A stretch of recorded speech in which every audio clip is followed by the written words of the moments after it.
शहरात भटक्या श्वानांचा हैदोस वाढला असून दिवसाला जवळपास 5 जणांना कुत्रे चावा घेत असल्याचं समोर आलंय। भटक्या श्वानांच्या चाव्यामुळे रेबीजची लागण होऊन व्यक्तीचा मृत्यू होतो। अशा मृत्यूचं प्रमाण 2030 पर्यंत शून्यावर आणण्यासाठी रेबीजमुक्त ठाणे अभियान राबवण्यात येणार आहे। ठाण्यातील भटक्या श्वानांना रेबीजचे डोस देण्यात येणार आहेत। यामध्ये जवळपास 7 दिवसात 10,000 कुत्र्यांचं लक्ष ठेवण्यात आले। ठाणे महापालिका आणि मिशन रेबीज इंडिया यांच्या संयुक्त विद्यमानं ठाणे महापालिका क्षेत्रात अभियान राबवण्यात येते।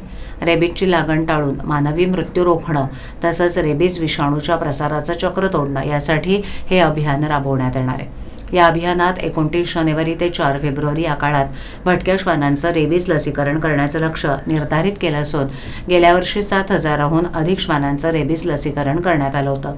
या उपक्रमात Thane CPCA, Indian society for वेटर्निटी animal protection, citizens for animal protection, VTEAMS आणि PAW अशा या संस्थांचं सहकार्य मिळणार आहे। लसीकरणासाठी एकूण 25 पथकं तयार करण्यात आली आहेत। प्रत्येक पथकात 1 डॉक्टर आणि 3 कर्मचारी नेमण्यात आलेत। भटक्या श्वानांकडून चावा घेण्याचं प्रमाण जास्त असलेल्या भागांची माहिती शहरातील नागरिक तसंच प्राणीमित्रांकडून जमा करण्यात आली असून त्या आधारे विभागवार लसीकरण मोहिमेचं नियोजन केलंय, अशी माहिती पशुवैद्यकीय अधिकारी डॉ. क्षमा शिरोडकर यांनी दिली।